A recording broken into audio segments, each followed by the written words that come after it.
Muito bem, voltamos a falar direto da página do Jornal Visão Espírita, no YouTube e no Facebook, para mais uma gota de Espiritismo, mais uma gota de O Livro dos Espíritos. Sejam muito bem-vindos. Nós vamos estudar Progressão dos Espíritos, que está no capítulo 1º do livro 2º dos Espíritos, ou sobre os Espíritos, e hoje nós vamos estudar as questões 120, 121, 122, 122A e 122B. Muito importante esse estudo, talvez ele fique aí com uns 16 minutos, mas vale a pena. Vamos lá? 118. A gente viu no vídeo passado, no vídeo de ontem, sobre degenerar, retrogradar.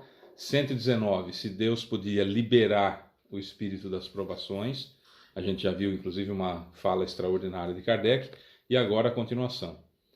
Todos os espíritos passam pelo caminho do mal para chegar ao bem? Isso é importante. Todos os espíritos passam pelo caminho do mal para chegar ao bem? Resposta dos espíritos. Não pelo caminho do mal, mas pelo caminho da ignorância. Opa!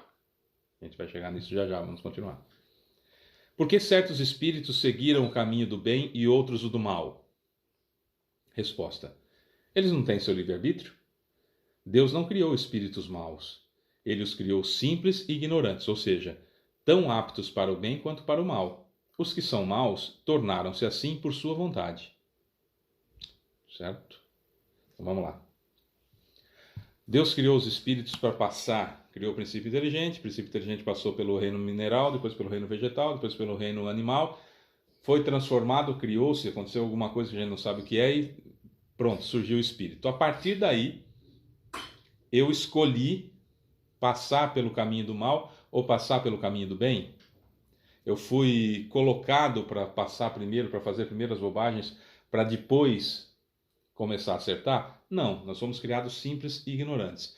Alguns espíritos, entendendo aquilo que Deus criou e como criou, seguiram aquela linha. Outros têm um senso de justiça diferente do senso de justiça real, da justiça divina, e querem que aquilo se mantenha. E pelo desconhecimento das leis divinas, acham que o seu jeito é o certo. Encontram outras pessoas que pensam da mesma forma, quer seja no plano físico, quer seja no plano espiritual, encontram pessoas que pensam da mesma forma e aí acham que porque tem várias pessoas que pensam do mesmo jeito, automaticamente aquilo está certo. Isso aconteceu em todas as épocas da humanidade. Nessa época de 2023 que estamos gravando esse vídeo, a internet fez com que essa bolha de semelhantes se alargasse. Então, com uma postagem em uma rede social, por exemplo, você imediatamente encontra um monte de gente longe de onde você mora, talvez até em outros países, que pensam daquela forma que você pensa, então juntam-se as pessoas que pensam da mesma forma, da mesma maneira, dando a impressão de que aquilo é correto. E aí assumem aquele senso de justiça. Então, o que difere basicamente a nossa evolução, a escolha do caminho do bem e do mal, é o senso de justiça, a forma que nós identificamos a justiça. E a maioria das vezes a gente quer que a justiça seja do nosso jeito, daquilo que eu considero justo. E a gente vai até ver um trechinho daqui a pouquinho do livro Justiça Divina, do Emmanuel Psicografia de Chico Xavier, que é sensacional para a gente entender por que é que a gente comete alguns equívocos ainda, porque a gente não percebeu o que é o senso de justiça. Na questão 122, Kardec, percebendo isso, faz a seguinte questão. Como os espíritos, em sua origem, quando ainda não têm consciência de si mesmos, podem ter a liberdade de escolha entre o bem e o mal? Há neles um princípio, uma tendência qualquer que os leve mais para um caminho do que para o outro? O sujeito ainda não tem o conhecimento de si mesmo, está lá no começo, nas primeiras encarnações, lá no mundo primitivo. E aí, como é que faz essa escolha? Resposta. O livre-arbítrio desenvolve-se à medida que o espírito adquire consciência de si mesmo. Não mais haveria liberdade se a escolha fosse provocada por uma causa independente da sua vontade. A causa não está nele, e sim fora dele, nas influências a que cede, mas em virtude de sua vontade livre. Esta é a grande figura da queda do homem e do pecado original, Uns cederam à tentação, outros resistiram. 122a. De onde vêm as influências que são exercidas sobre ele, sobre o espírito? Resposta: dos espíritos imperfeitos que procuram envolvê-lo, dominá-lo e que ficam felizes com o fato de fazê-lo sucumbir. Foi o que se quis simbolizar com a figura de Satanás. Que não existe, né? A figura simbolizada. 122b. Essa influência só é exercida sobre o espírito na sua origem? Lá no comecinho, nas primeiras encarnações, como espírito? Resposta: ela o segue em sua vida de espírito até que ele tenha adquirido o domínio de si mesmo a ponto de os maus desistirem de obsidiá-lo. Nós vamos ver na questão 459 de O Livro dos Espíritos. Os espíritos influenciam nossos pensamentos e nossas ações? Resposta: a esse respeito, muito mais do que imaginais, frequentemente são eles que vos dirigem. Nós estamos o tempo todo em contato com espíritos mais evoluídos ou menos evoluídos, de acordo com o nosso pensamento, mas nós escolhemos essa companhia. E mesmo assim, aqueles que nos influenciariam ao mal, por que escolheram esse caminho e não o caminho do bem, o caminho do certo? Bom, quando o planeta é de provas e expiações, que é o caso do nosso, da Terra, está passando para a regeneração, mas ainda é provas e expiações, lembre-se que estamos em 2023. Bom, nesse momento de transição planetária, a gente ainda está em provas e expiações. Aí nós temos livre-arbítrio e provas e expiações, nós escolhemos o que plantamos, nós somos obrigados a colher aquilo que a gente plantou, temos a liberdade de plantar o que a gente quiser, porque na nossa consciência já estão escritas as leis de Deus, que a gente viu isso, tem no Livro dos Espíritos, a gente vai ver mais sobre isso, a gente já viu também em outros vídeos. As leis de Deus estão escritas na nossa consciência, tá?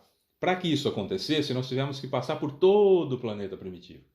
Enquanto nós estávamos encarnando no planeta primitivo, conforme nós reagíamos aos instintos de conservação, por exemplo, quando desencarnávamos, nós recebíamos a instrução: olha, não pode fazer isso, você matou aqui, você reagiu aqui, você fez isso, isso é errado, o certo é fazer assim, assim, assim. Espíritos mais evoluídos encarnavam no meio de nós, espíritos atrasados lá, espíritos começando em nossas encarnações no mundo primitivo, e aí nós recebíamos a instrução deles encarnados do que podia fazer, do que não podia fazer. Aqui, depois que o planeta já era de provas e expiações, quando Moisés veio, escreveu a Gênesis, enfim, escreveu alguns livros da Bíblia, e trouxe, por exemplo, o Decálogo, os 10 mandamentos, numa ação mediúnica extraordinária de efeito físico. Então, o Moisés ele trouxe os 10 mandamentos e eu sigo ou não. Pelo meu senso de justiça, eu acho que está errado aquilo. É isso que é enveredar pelo caminho do mal. Eu escolho o caminho do mal, pelo meu livre-arbítrio eu escolho o caminho do mal. Eu escolho o caminho daquilo que não é certo. Então está lá no Decálogo, está lá nos 10 mandamentos. Não furtarás. Eu não devo furtar. Furtar é tirar alguma coisa de alguém. Roubar é com a pessoa, sob ameaça. E furtar é tirar sem que a pessoa está vendo. Então, não furtarás ou não roubarás. Não tira o que é dos outros. Certo? Mas eu não concordo muito com isso. Então aí eu vou e acabo fazendo. Isso é a escolha que eu tenho entre o certo e o errado. Entre o bem e o mal. Eu vou evoluir mais rápido se eu ler nos mandamentos: não matarás. E aí eu não mato. Simples assim. Eu escolho ser rebelde. Está lá: não matarás. Eu falo: mas acontece que o fulano fez não sei o quê. Não, mas também o que ele fez é imperdoável. Então qualquer um no meu lugar faria. E aí a gente encontra pessoas que falam assim: realmente, eu faria também. Falar: não sou só eu. Isso antigamente, como eu disse agora há pouco, isso antigamente era numa cidade, num bairro, numa comunidade que você encontrava pessoas que pensavam mais ou menos como você. Se você não pensava como a maioria lá, você se mudava para outro lugar até achar alguém que pensasse como você. Hoje, com a internet, com as redes sociais, você escreve uma barbaridade lá como essa, fala: Ah, o mandamento diz que eu não devo roubar, mas eu estou passando fome. Ah, eu não tenho que dar para o meu filho ou minha filha. Aí vem o outro e fala assim: ah, eu no seu lugar eu faria a mesma coisa. O outro vem: não, você está certo, amiga. Ah, você está certo, amigo. Ah, é isso mesmo. Tem que ser assim mesmo. E aí você encontra uma bolha enorme de pessoas que pensam como você. E você fala assim: ah, não, estou certo, né? E aí você fica só enredado naquele grupo. É o que está acontecendo com os bolsominions, por exemplo, nessa época aqui que nós estamos vivendo, que eles estão alucinados, enfim, né, com as eleições que perderam, enfim, mas eles ficam presos só naquela rede de informações deles, ali com coisas absurdas, com coisas ridículas, presos àquela situação, né? Porque só compartilham dentro do grupo que pensa exatamente a mesma coisa. E esse é o grande perigo, porque aí a gente não envereda pelo caminho correto, a gente vai pelo caminho tortuoso. Por exemplo, você quer ver? Ó, eu separei aqui do livro Justiça Divina, do Chico Xavier, psicografia do Chico Xavier, a autoria do Emmanuel Espírito, que é o item 3 de 1961, não furtar. Veja que extraordinário que é.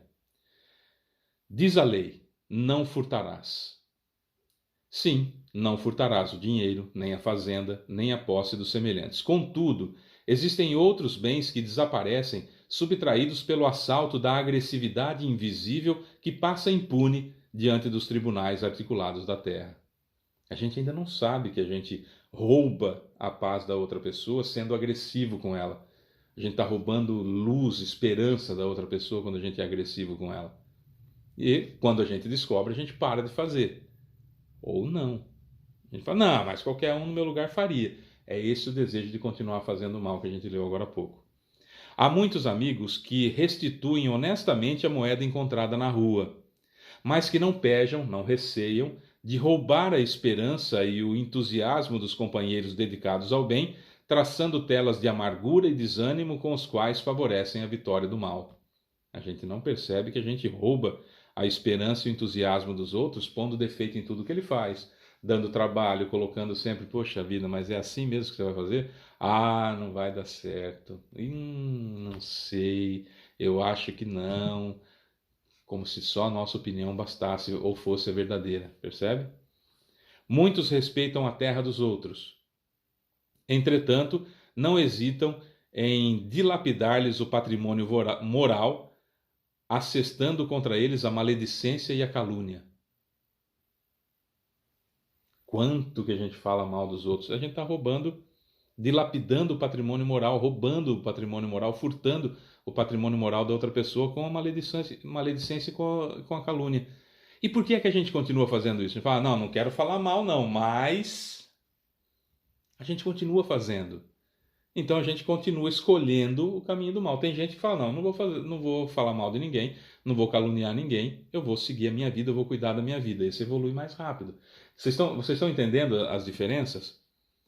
Há criaturas que nunca arrebataram objetos devidos ao conforto do próximo. Contudo, não vacilam em surrupiar-lhes a confiança. Isso normalmente a gente faz com filho. Uma superproteção, por exemplo, a gente tira totalmente a confiança da criança que cresce um adolescente difícil, complicado, e um adulto. Eu acho que essa é a melhor onomatopeia que tem, né? Aquele ser que olha, aí você vai ver foi você que fez. Isso é roubo, isso é furto. Você está roubando a confiança da pessoa. E a gente não sabe que esse é o caminho do mal, mas aí a gente fala assim, não, mas qualquer um no meu lugar faria isso. E se a gente encontrar alguém que fala é verdade, eu faria também, aí, meu amigo, a gente continua naquele caminho do mal. Escolhe o caminho do fácil, que é o que a gente faz há muitas encarnações, ao invés de fazer o certo. Estão percebendo a diferença? E há pessoas inúmeras que jamais invadiram a posse material de quem quer que seja. No entanto, destroem sem piedade a concórdia e a segurança do ambiente em que vivem, roubando o tempo e a alegria dos que trabalham. Tem aquelas pessoas que têm o dom de estragar qualquer companhia, qualquer momento. É um momento agradável, a pessoa tem o dom de estragar com a sua, roubando a alegria, roubando o tempo da gente, que você fala, puxa vida, estava tão bem. E aquela pessoa continua praticando esse furto, esse roubo da alegria do coração das pessoas. Estava tudo tão bem, de repente a pessoa fala uma bobagem, cria uma situação vexatória, cria uma situação ruim, fala o que não deve, dispara gatilho mentais da outra pessoa que não faz sentido porque está fazendo aquilo, mas faz. E estraga o dia da outra pessoa, estraga o dia daquelas pessoas. Isso normalmente acontece em festa de Natal, em festa de Ano Novo. Tem aquela pessoa amargurada, aquela pessoa terrível na família, e de repente ela fala uma bobagem qualquer, que estava guardando o ano inteiro, que cria aquele climão, estraga tudo, rouba a alegria das pessoas, rouba tudo. E aí você vai falar com essa pessoa, ela fala assim, não, mas eu só estou falando a verdade. Ah, eu tenho que falar, é meu, eu tenho que falar. Muda de uma dona. Não cansou de ser assim ainda? Não percebe que isso é furto? Isso é roubo da esperança do outro, do tempo do outro, da alegria do outro, da vivacidade do outro? Por que continua fazendo isso? Essa é a escolha de continuar fazendo o mal que a gente está vendo aqui. O espírito, ele permanece naquela situação de fazer o mal. E outros falam assim, não, eu não quero fazer isso, eu vou guardar para mim, porque com o exemplo que eu possa dar, a pessoa pode melhorar. Senão ela vai melhorar no tempo dela, respeitando a outra pessoa. Outros falam, eu não vou respeitar coisa nenhuma, eu vou continuar sendo dessa forma. Entenderam o que é escolher o caminho do mal, escolher o caminho do bem? Porque senão fica uma coisa assim, mas será que alguém escolheria o caminho do mal? Recalcitra no erro, faz aquela mesma coisa, entendeu? Não furtarás, estatui o preceito divino. É preciso, porém, não furtar nem os recursos do corpo, nem os bens da alma, pois que a consequência de todo furto é prevista na lei. Certo? É preciso, porém, não furtar nem o recurso do corpo, nem os bens da alma, pois que a consequência de todo furto é prevista na lei. Todos os espíritos passam pelo caminho do mal para chegar ao caminho do bem? Não pelo caminho do mal, mas pelo caminho da ignorância. Por ignorar tudo isso, a gente continua furtando. No caso do furto, por exemplo, a gente ignora que é furto tudo isso que a gente fez. E se a gente descobre que é e continua fazendo porque acha que está certo, isso é a recalcitrância no mal. Isso é escolher o caminho do mal e demorar mais para evoluir do que escolher o caminho do bem, descobrir que é errado, para de fazer. Isso é o espírita. Reconhece o verdadeiro espírita por sua transformação moral. Descobriu que é errado, para de fazer. E pelos esforços que faz para domar suas más inclinações. Luta todo dia contra aquele jeito que tem de fazer isso há muitos e muitos séculos. Vai lutando todo dia, lutando todo dia, lutando todo dia para não ser mais daquele jeito. Certo? Senão fica um negócio assim, não, mas por que o espírito escolheu o caminho do mal? Não seria mais inteligente buscar o caminho do bem? Seria. É que tem muita coisa que a gente faz errado que a gente ainda não sabe que é. Como o furto que eu acabei de ler, aqui no livro Justiça Divina, do Chico Xavier por Emmanuel. Mas a partir do momento que eu descobri isso e continuo fazendo porque o meu senso de justiça acha que aquilo está certo, eu estou ficando ali no caminho do mal e atrasando a minha evolução. É isso. Eu sou Fábio Pereira, um beijo para você que fica e amanhã a gente volta com mais uma gota de O Livro dos Espíritos.